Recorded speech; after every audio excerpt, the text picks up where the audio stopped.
Hey, welcome to the Small Business Made Simple podcast, brought to you by socialmediaandmarketing.com.au. Being in business is never easy, but it can be simple, or at least simpler. Join me, your host Jen Donovan, every week where we focus on marketing, social media, and working towards simplifying your business. You with me? Let's do this. If you're gonna dream it big, 'cause someone out there listening. Everyone's got a voice to give, and it's time I heard you whistling, 'cause there's no point at all, in dreaming small. Why, hey there, my fabulous listener. Welcome to episode 241 of the Small Business Made Simple podcast. Thank you, as always, for lending me your ears today. I know you have lots of choices out there, and I do appreciate you making my podcast one of them.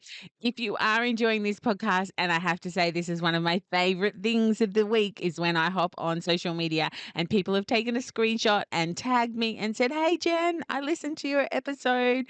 I love that. So if you've got time to take a screenshot and share it on your socials and tag me, that would be super cool, because then I get to follow you and I get to watch your business journey, like you are potentially following me, or at least listening to my podcast.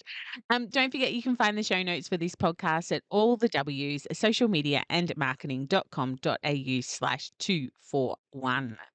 Did you listen to last week's episode? Last week's episode was all around what's in it for me.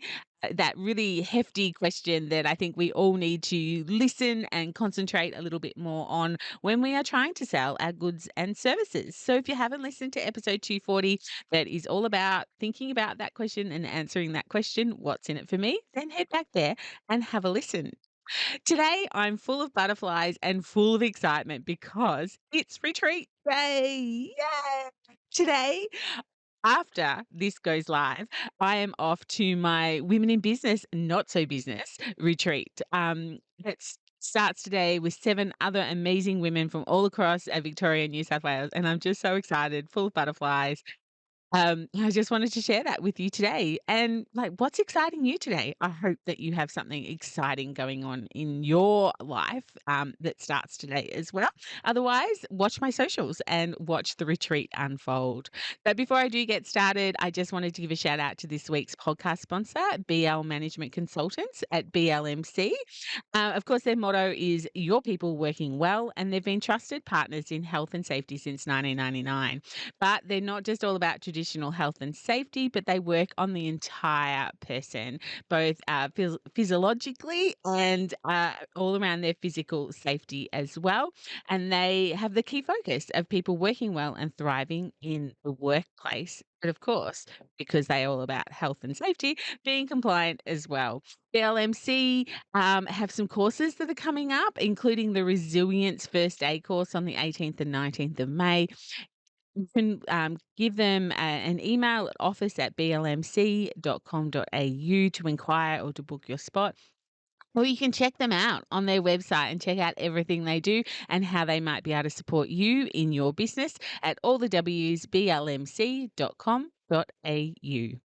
Now, today, for the first time on the podcast, which is pretty cool considering I'm up to episode 241, because first don't come all that much anymore when you've done so many episodes. But today, my first is I have 3 guests on at once. I have the Time Fixers on. Their business is literally called The Time Fix. So Ildi, Kirsten and Pooja are time management specialists. And they are the Time Fix ladies. I met Kirsten through She's the Boss, which is a great networking group if you're looking for a new one to join. It's online and it's offline, which is really cool for country folk like me. But I'm really excited to chat to these ladies about, find me some more time, ladies.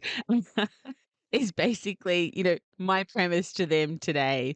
Their why is to help small business owners and professionals improve their relationship with their own time and empower healthy time management habits. And if that sounds like you, then maybe you should listen in. And plus, who doesn't want more time in their life? Time is one of those things that honestly has always fascinated me from an entrepreneurial and life point of view. We all have 24 hours. No one is special. No one gets more. And yet we all have very different relationships with time. And we do very different things with the time that we have. And I don't know, it's just been one of these things that's always fascinates me. And I find it pretty cool.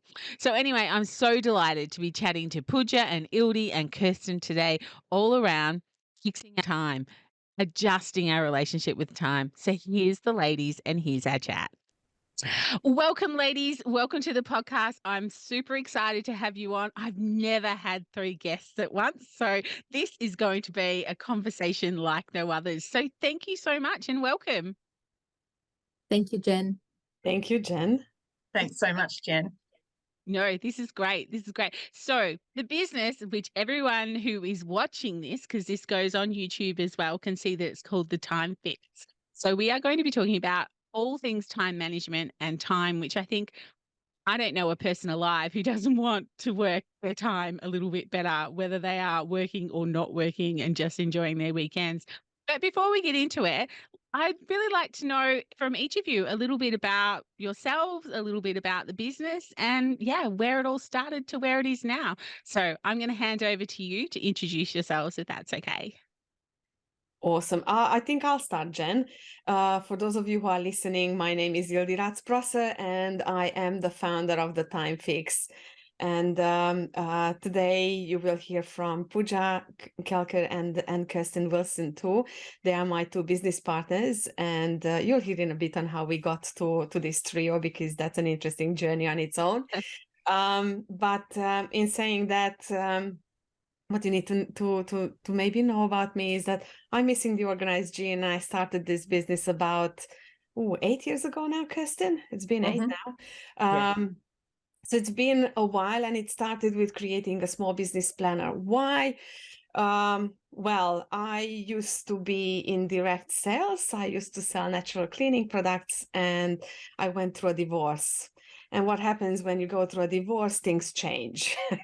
and you have to adapt, and you have to pick up your game, and you suddenly realize that the things that were constant are not constant anymore.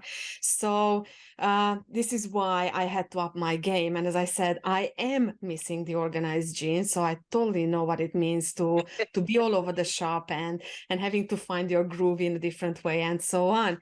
So I ended up creating a small business planner just because I was pushed to do it, because I couldn't find a decent one. And the only one that actually worked for me was coming from America, and it was always late. So I would start my year in March instead of January, and it was quite frustrating. And I had a beautiful friend who said to me, "Shut up and make one." So I did. And this is how the journey of End Planner started. But about a year into selling the planner, I realized that just because you have a good tool, it doesn't mean that you know what to do with it. And this is where the consultancy side of the business started to grow. I started to do workshops. I started to mentor on it. And I started to help people around me who were using the planner to become more productive. And in this process, I pretty much ended up reading anything and everything that fell into my hands around time management. And I started to try and apply and trial some of the different techniques. But what I realized was that as much as I tried, I was always finding myself going back to my good old self from previous life. So the big question was, why do I do this? And I think the key that I found was that I was always trying to take someone else's madness and apply it. And I tried to live up to someone else's expectations. And I was trying to live up to an image of myself that was not realistic. And this is how behavioral science crept into my little business, and it started to grow. Now, in this journey, and I'll let Kirsten say how she got into it, because she's the next missing piece from this picture. Kirsten ended up co-creating one of the variants of the planner, and we kind of did stick since to each other like Velcro. It just happened. So but this is how we really started. And then about 2 years ago, I bumped into Pooja, and Pooja just brought that missing piece into this whole picture because she does specialize in habit change. Ah.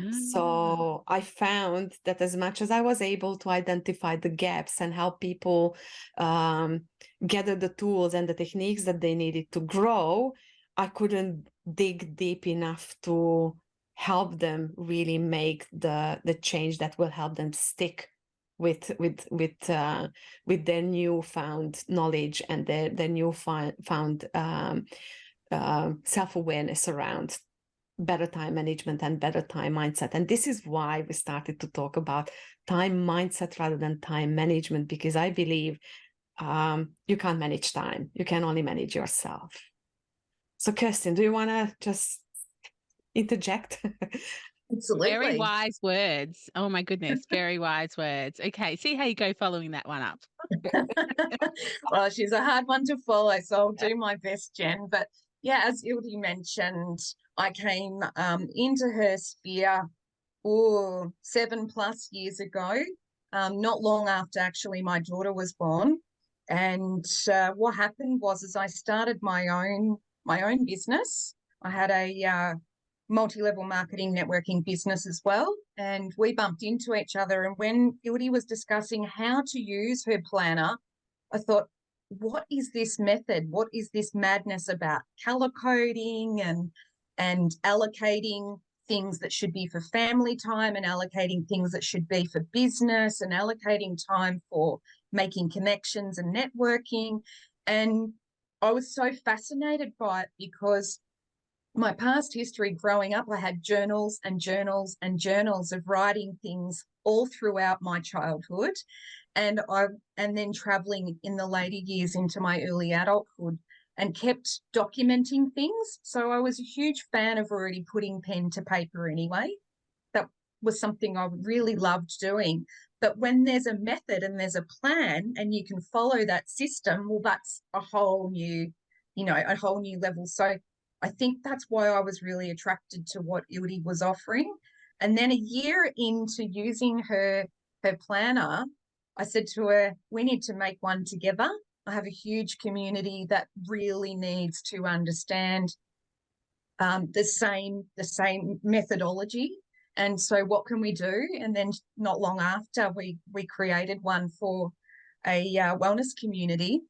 And then from there, it was, I think, a natural fruition of things evolving and things developing into the workshops. And it was the blueprint method to how to use your planner, and it just took off from there. And so as Ildi mentioned, it evolved with us studying and coming across a number of different people offering different types of behavioural science and really understanding the method behind the behaviour side of why we do and don't do things. And then from there, that's obviously where Pooja comes in and having those qualifications. So I'll let Pooja talk next, if that's okay, Jen. Perfect. Yes. So my story is I walked into a networking event once, and it was my first visit. And the first person I met was Ildi, because she was in charge of visitors and in charge of membership and all of that. And we started talking. So at the time, I was looking largely into why people procrastinate and why you don't get things done. And when she said to me that I make planners and I talk about how to make friends with your time, and I said to her, we should work together. You and I will make a great team. And that was just quite a flippant statement. But then just so happened that I started attending. She used to offer blueprint for life work harmony once every month. So I started attending those and slowly got hooked onto the planner myself and started. And then she said to me, can you come on a talk one time and offer what you do? And so slowly and steadily, bit by bit, it kind of built on top of each other. And then one time she said, look, I'm having a lot of trouble shifting one of my clients. Can you speak to them? I said, yeah, sure. So a couple of sessions with that client, a lot shifted and they could move forward. And from there on, we decided that we might just start sharing clients and see how that comes out.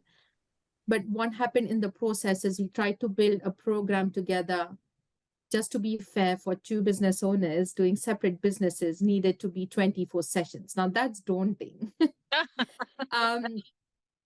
And then the entire billing became a big mess, like who charges whom, how, and why, and then who invoices whom. And it became a massive accounting Time nightmare. waster?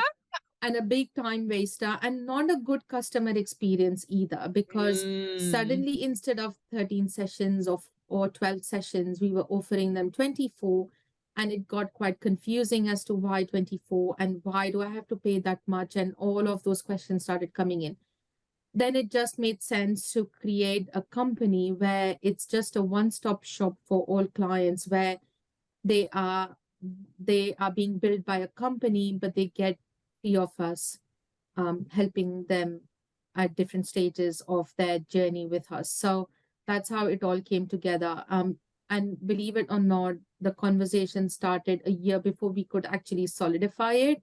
It took a while for us to all come on board and really let go of our individual needs or our individual egos, for want of a better word, to say that, no, this is a good choice for all of us. And we then finally signed papers last July. It's going to be coming up to a year soon. Oh, wow. If you just to bring that together, one of our core values is helping others. And by trying to do it separately, we were literally missing out on one of our core values, because in the end it became less of a help and more of a sales pitch all the time, and it just didn't feel right. So it kind of made sense to start thinking about it. And to be honest, the moment I met Pooja, I knew that I'm going to work with her on the long run, even though I didn't say it.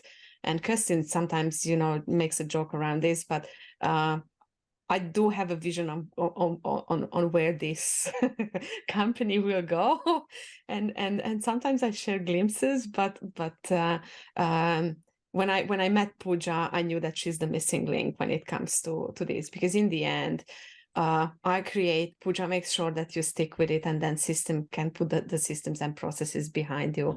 So we really bring three very unique areas together when we come and help a client or someone nowadays, because helping others is one of our core values. Yeah, so it was a very customer-centric decision rather than a you-centric decision. You decided that's how you can change the world, by joining forces together.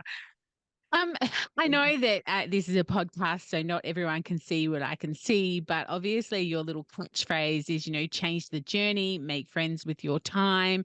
So time is really, we've all got the same time. I'm not sure if there's anything else in the world that we all have the same of. But we all have the same 24 hours, and yet some people are much more productive than other people, or appear to be, I guess, at the end of the day. But I guess from a time management, what was the other word? You said you don't manage time. What do you do with time? What did you say, Ildi?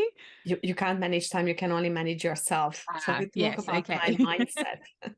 Yeah, right. Okay. So time mindset type of thing. But you do talk about on your website about, changes that we can make that will give us somewhere between 2 and 6 hours back into our lives. Like if you take 6 hours, that's almost some people's working day. If you're working between 9 and 3 school hours, that's not far off 6 hours.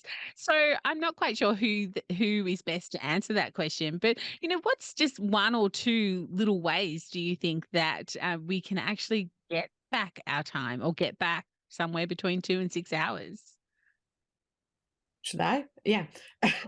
Look at me. Well, one of the biggest things that we found is that research shows that refocusing takes somewhere between 7 to 26 minutes. So if you really want to instantly regain time, that 1%, that can have a huge impact on your life straight away, is reducing interruptions and reducing the busyness around you can instantly give you back a lot of time. And when we say 7 to 26 minutes, we mean that often, especially in our digital world and digital age, we live in this superficial top layer, and we try to jump between different tasks, and we try to get things done at the same time, and we're trying to, well, buzzword here, multitask. So when you realize that multitasking is really a myth, and you need to allow yourself to go into a deeper state of focused work, that's when the magic really happens. And what we mean by this is that if you realize that the first phone call will always be the worst phone call you make, and by the second or third, you are able to actually tap into that skill set that makes a phone call great. Or if you realize that when you sit down to do some creative work, it takes about 10-15 minutes before you are in the zone, and you just know where to go and grab things, and the flow is there.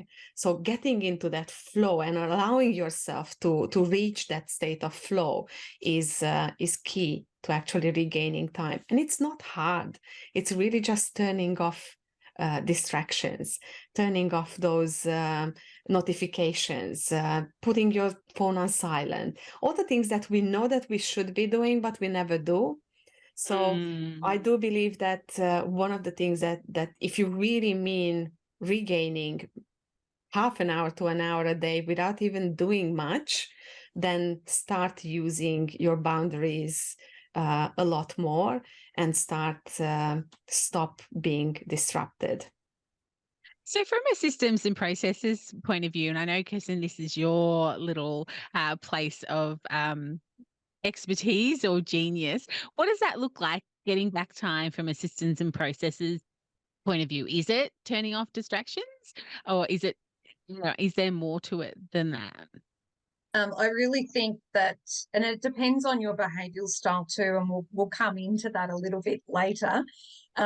Probably why it is more so my genius zone is because of my behavioural style. But what I think it is really you have to acknowledge it to yourself first. Mm-hmm. So I'll give you an example. Is that I used to say, well, my family time is my family time, and once I pick my daughter up from school or from childcare, whatever it might be, and I've been doing this for years, is that it's a no phone call, no work zone. Yeah. So I would therefore have my phone on silent. So it would mention, the no jingles, the no interruptions. So honouring yourself or honouring the business to allow those jingles or reminders that come through that you actually do switch off and you are present in where you're at. And I think that's probably one of the very first things that needs to be identified, because if you don't allow yourself to give yourself that time, and we're all faulty of it, we all do it, I still do it every now and then, I'm not saying that I'm perfect either, then you really can't move forward. The other thing is that you have to find the right systems and processes that work truly for you. So whether it is a small business and it's a solo business owner, or do you have a number of people within your team, or do you have staff members as well? And depending on what type of business they have, Jen, there'll be different systems and processes that work. So there's things like, do they use Google Suite, G Suite, or are they using Microsoft 365? And in those programs, they do have free applications that you can use built in already. Have you actually identified what they are that might perhaps actually work for your business? Have you even explored those? So having a time. Exactly. And if you don't make and allow yourself to have the time to explore those, how are you ever going to move forward? Yeah. Yeah, and they're exactly. already there. They're already there on offer. They're already part of that package that perhaps you've spent time spending money on. Yeah. But you actually haven't explored deeper to know how to use them to the best ability. So I think that's a really good starter point. And also really exploring where you're spending your time.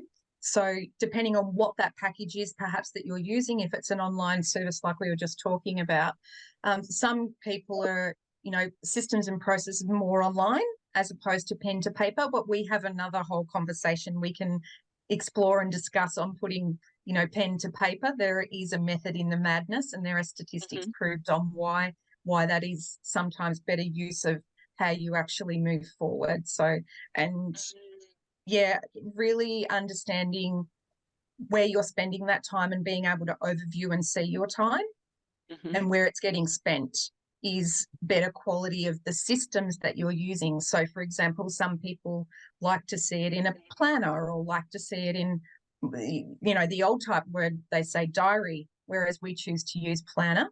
Do you prefer to visually see it in an online calendar, but then you've actually allowed those areas of where you're using your time to be visible? Yeah, yeah. I know the whole turning off distractions and that sort of thing. At the moment, I'm doing my most best to write myself a book or to write a book. It's all about marketing your country, rural, regional business. And I have 3 screens and I just unplug the other 2. Because if I can see those other 2 screens, I get distracted by that popped up or this that popped up. Whereas I find if I'm just working on my laptop and it's the only screen I can see, and even if I want to Google something or I want to do some research, I won't plug the other screens in because I have probably, I don't know if I should tell Time Fixes this thing, but I probably have somewhere around 50 tabs open at all times on my different 3 screens. And so I will get distracted by one of those 50 for sure. But I guess, Pooja, like doing this question, like doing all 3 of you within this question of getting back time, like, as Ildi said earlier, you talk about changing habits. So what's your thoughts on, from a habit change point of view, of getting back, 2 to 6 hours potentially a week? Now, one thing we have to remember that we all are creatures of habit. So what habit really is how you automatically do things without giving it conscious thought. So the first thing about understanding is where you spend time and why you do something in that particular time slot is very important to understand. And sometimes we don't give it conscious thought. So my thing is that unless you bring it into your conscious mind, you cannot change something. So the idea of saving 2 to 6 hours in a week is trying to see what is it that you can automate in your behavior or change in the behavior that is kind of automatic, that allows you to spend the time that you could otherwise use more effectively is very important. And then understanding from there on is what kind of behavior needs to be tweaked or changed or modified or adapted in order for you to then repeat that consistently in order for that to then become a habit. It's just a roundabout way of saying that you need to automate things in your mind in order for you to then concentrate on things that are far more important that might require your entire attention. So can you It's give me an almost like- example of automating something in our mind? So let me take an example, and I love this example. If you wake up in the morning and you go straight away to the bathroom to brush your teeth, are you actually thinking about every action you take? No, not at all. Exactly. So that is automating your mind. It is. I am automating wondering your what color my thoughts. toothbrush is, though, because I often is that my toothbrush or is that someone else's toothbrush? But other than that, I'm just, doing it. Other than that, you're not really using any conscious thought. So you're not thinking about how you swing your legs out of the bed. You don't think about how you're getting up. You don't think about how you're actually making your way to the bathroom. You don't think about any of that. So that's literally automating your thoughts. Okay. So it's And that's what automatically, habits perhaps when are. I am writing my book, my automatic habit is just to unplug those screens. I'm not really thinking too much about it. I'm just unplugging it because I know that's how I'm going to work better because this is the time I've got allocated to do that. Yeah. And Okay. the only reason why that has become automatic is because you consciously thought about how is it going to benefit, what is it going to benefit you in order for you to write the book. you have actually given a conscious thought. You've thought about, and by way of elimination, is it disconnecting the screens? Is it changing my spot from where I am? Is it me putting music on? Is it me putting on a diffuser? What is it that gets you in the zone? Yeah. But the automatic action hasn't happened unless you have consciously thought about it. Then to that become a repetitive action, for it to then become automatic and subconscious. If it Pooja, makes sense. do you remember we had that client who in the middle of the pandemic, pretty much at the end of it, and he was saying that he's working from home, and he was struggling with getting in the zone and getting started. Yes. And Pooja was the one who actually suggested that what were you doing before? And Yeah. it turned out that he used to actually cycle to work. Mm-hmm.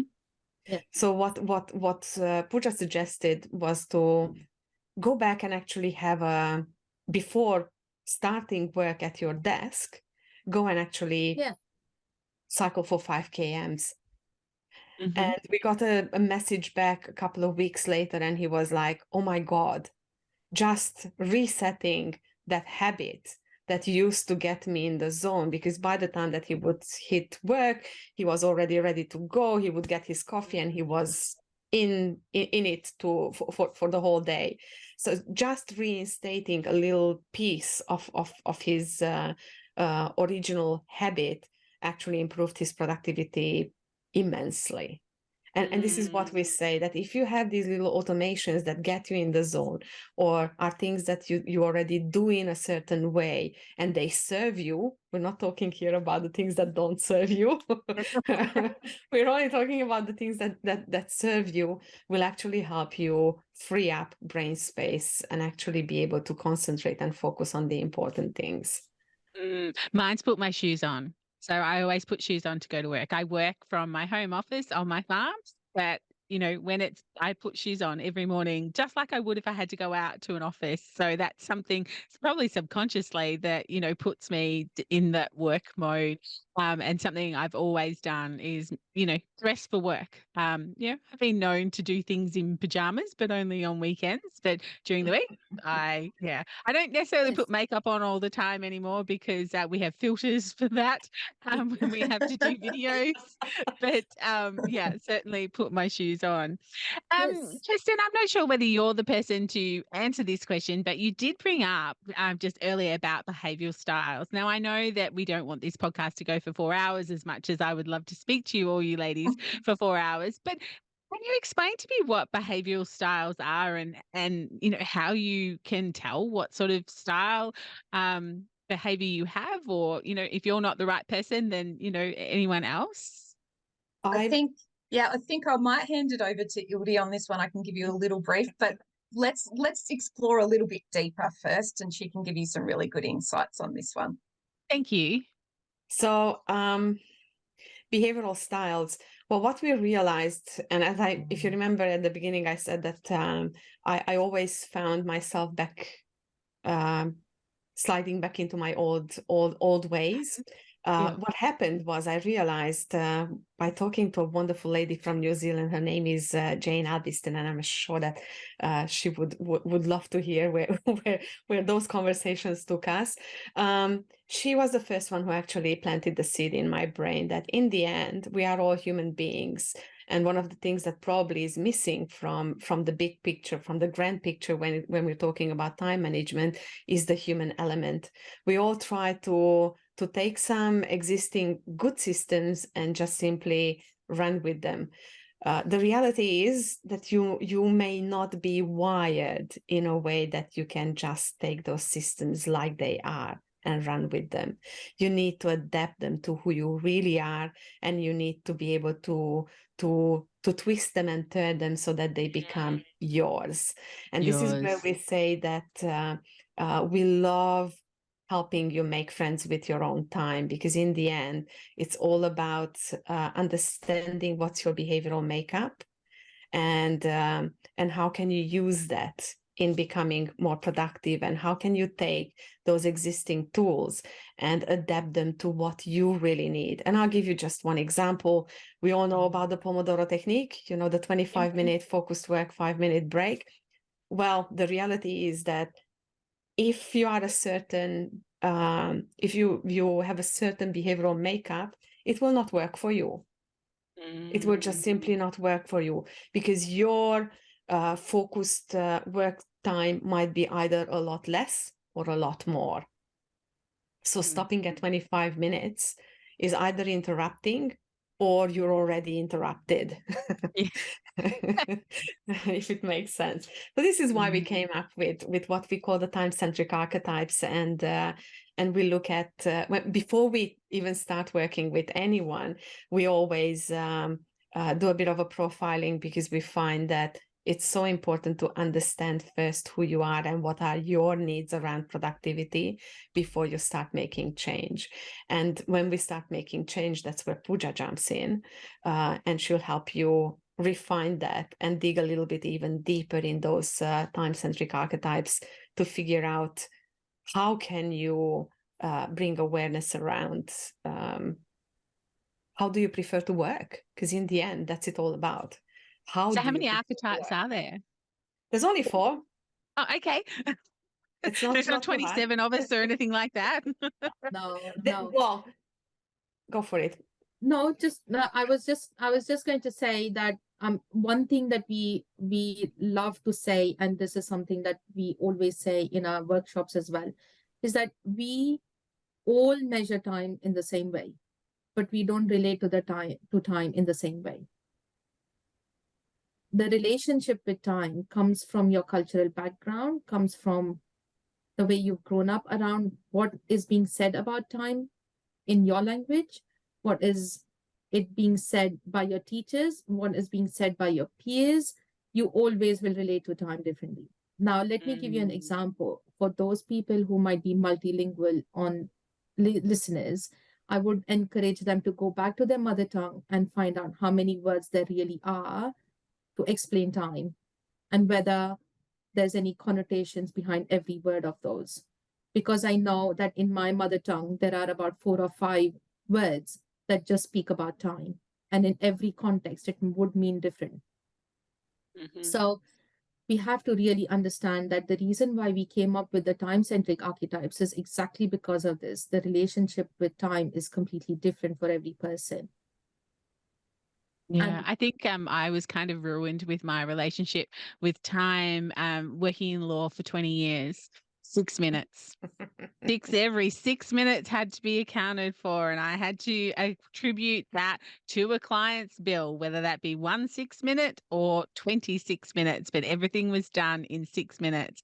And I know there is a little, I can't even remember the name of it. There's a little downloadable app or something you can put on your computer, and it will literally tell you how long you've spent on a particular project or something like that. That literally makes me want to go white, to think that I have to attribute my time to something now. Even though not necessarily accountable financially, but yeah, it really does make me want to just turn myself inside out. 6 minutes, that was our thing. I'd like to know if, if law still works like that. Hopefully it doesn't. It does. Oh, It still okay. does. Nothing's changed in that, and Law and accounting both. Time is the same. Yes, Jen, but here's a really fun trick around that. Just because you have to account every 6 minutes, it doesn't mean that you have to plan like that. Yeah. And it doesn't mean that you can't bypass the 6 minutes.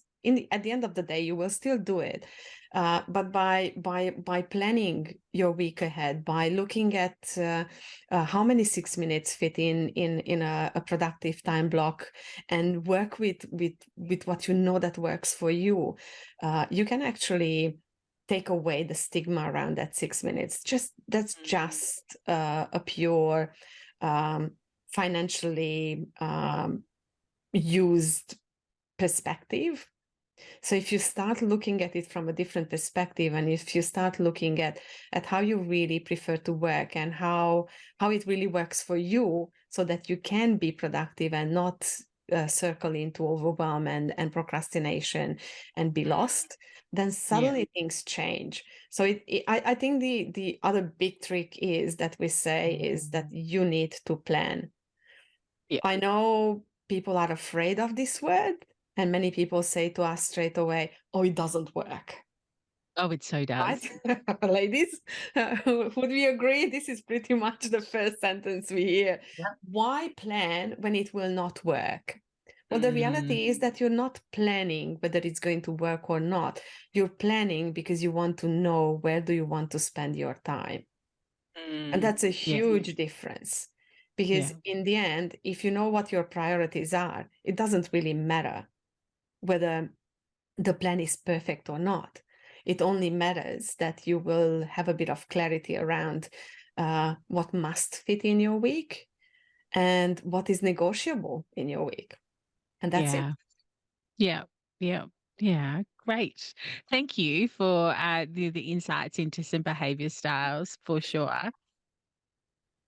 Okay, so my small business owner is listening to this and thinking, yep, I need a better relationship with time. But taking a bit of a negative connotation just for a few minutes, what is not being productive really costing a small business owner, whether they work for themselves, whether they've got a team?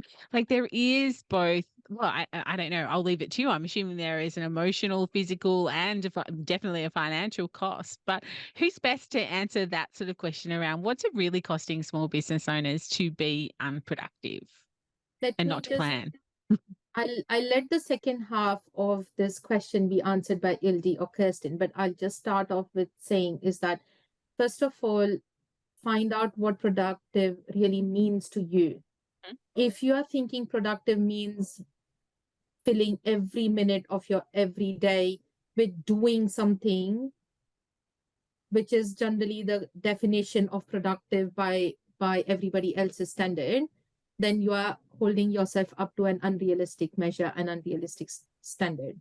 First of all, start by defining what productivity is going to really mean to you as a business owner. What are the measurable benchmarks that you need to do in the day for you to then come back and say that I have been productive? And this has to resonate with yourself. Do not take somebody else's definition of productive and apply to yourself. That is the first step. I'll let the planning bit be answered by Ildi, because the way you can plan is by changing your mindset around it, first of all. And that's why I thought I'll take the first half of this question and then let Ildi actually tell you what steps you can really take around it. Well, productive. The reality is that and this is why we started to look at behavioral styles and we created our time-centric archetypes, because every single time-centric archetype will relate to productivity in a different way. Unfortunately, when we say let's time block, that might make sense for a compliant person, or as we like to say, the validator, who actually has to account for every single minute, and that's the way that they work best. But it might not make sense to a time bender or an influencer, because in the end, the reality is that to these people, time does not mean a thing. It's not the most important thing. So when you are trying to get a bender to measure productivity by the tasks that they have fit in their day, you are actually robbing them of their biggest gift, which is being a motivator within a team, being the person who has bright ideas, being the person who can deal with quick changes, and being the person who is able to have variety in their day in tiny little blocks and still get things done. So you see, there's two extremes that we are talking here, and we haven't spoken about the other two. But the reality is that when it comes to productivity, understanding what productivity means to you starts with understanding how can you work the best possible way, and what is the most important to you. Because in the end, for example, a D or a dominant style will always have their eyes on the goalpost. They don't care how you get there. They have a team for that. But to them, the most important is to hit the targets, to be there, to get things in a timely fashion done. And also they truly appreciate time. So don't step on their toes with being late. But you need to know that. Because otherwise you end up not having clarity around how can you maximize not just your own time and not just your own productivity, but the productivity around you. And you will start forcing other people into working your way instead of maximizing the way that they can be the best version of themselves. So I think in my books, productivity is being and becoming the best version of yourself. Kirsten, Beautiful. anything you want to add to it? Yeah, look, absolutely. And I mean, we say that productivity is an understanding of your time-centric archetype. And once you understand that based on your cultural conditions, beliefs, self-awareness, then you'll truly understand where your time and your journey, has gone or where it needs to go. And I know Pooja touched a little bit on this before. So I think for people not to get to burnout, Jen, because you mentioned, is it emotional? Is it physical? What is it? I think it's a bit of a combination of everything in regards to productivity. And as both Ildi and Pooja said, it is how you identify it. So it might be completely different for you, and it might be completely different for the next person, whether it's relevant specifically to the role that they've got, or whether it's specific to the allocation of the hours that they've got, or whether it's specific to whether they have a family or not. Also, that is a huge factor on if they have children they're looking after, is there dependence within that family. So there's a lot of things that, really make up how a person would see if how they're productive and where they're productive, and what they need to do to be more productive, whether it then therefore affects their emotional or mental health as well. So I hope that helps, answer. Yeah. Perfect. Thank you. Such interesting points. Ladies, this has been such a great chat around time and time management and time behavior and our relationship with it and everything. But just to probably wind up, I'd really like just one tip from all of you. I know you've already given a few 1%ers here of what we can do to change and things like that, or change our relationship with time or be more productive. But if you've just got one tip to leave my beautiful listener with, what would it be? Start, Yes, whoever would like to start, whoever thinks quick enough on their feet to start. I think the first tip is actually go away and think about where you think you're not managing your time best. That's my tip. Because you have to be honest with yourself. Once you're honest with yourself, then you can do something about it. Pooja, go. I would say that absolutely go and define what it means for you to be productive. What would a productive day really look like for you? Is it giving undivided attention to your business for a period of time, or doing or finding that sweet spot where if you need variety, are you giving yourself that permission to have variety in the day? What it is that you want to work as, and how do you want to work in the day, and be comfortable with that fact. Because if you're not comfortable in that fact and you're holding yourself to somebody else's idea of what a day should look like, then you're already setting yourself up for failure. So go and really define that for yourself, and then become comfortable with that definition. So being comfortable with the uncomfortable is the first step. Beautiful. I think Ildi to finish. I'll build on this a little bit more. I think please stop saying that you're bad at time management. The reason why I say it is because you're the only person who always listens to you is yourself. Mhm. So every time you will say that you are bad at time management, you are going to believe that you are bad at time management. So stop saying that. Instead, start looking at how can you be better at defining your own productivity. And if you start looking at that, you'll find the solutions and you'll find the answers. And if you find that you struggle with it, then you have us here. We're happy to help. But if in saying that, it's not everything a sales pitch. If you find us on LinkedIn, on Facebook, on Instagram, our podcast, all these places, I think we're more than generous when it comes to tips and tricks and ideas and thoughts. Please hit us up, ask us questions. We love good interaction and we're always here to help. And we're passionate about helping everyone around us understand how important it is to have a healthy time mindset. Because good productivity starts with starting to believe that every single one of us can be productive and every single one of us can make friends with their time. Yeah, beautiful. Kirsten, to finish up, if my listener wanted to get in contact with you, where's the one place that you would like to send them? Well, look, we'd absolutely love them to check out our website. It is thetimefix.com.au, or as Ildi mentioned, we play on almost all the social media platforms. So check us out. We have a LinkedIn page. It's The Time Fix. We have Instagram and Facebook. So we'd love for you to follow us and send us a little message and see if there's anything that we can help or answer those questions for you. Then we'd love to be able to help you with those. Beautiful. And I will, of course, have those links in the show notes.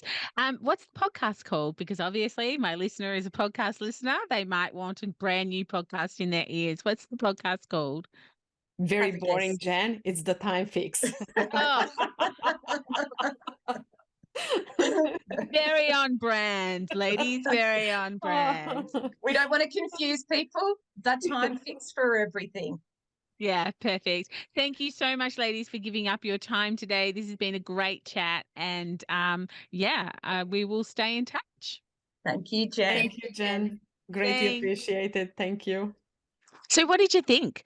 4 people on one interview. I think it went well. I was a little worried, if I'm totally honest, but dealing with professionals, I really had nothing to stress about. And I really hope they inspired you to think about your time differently or your relationship with your time differently. Of course, all the links to the Time Fix are in the show notes, which can be found at all the W's, socialmediaandmarketing.com.au/241. So head over there and check them all out. If you've got questions or you've got thoughts, then, join my Like-Minded Business Owners Facebook group if you aren't a member in there already. Or even, I know Kirsten is a member in that group. Sorry, Ildi, and sorry, Pooja, I'm just not quite sure if you are members, although you are welcome to become members. But I know Kirsten is. So if you've got any time questions, tag Kirsten in them, and I'm sure that she would be more than happy to answer any of your questions in that Facebook group. If you loved this episode and found it valuable, 2 things you can do to support me and my businesses.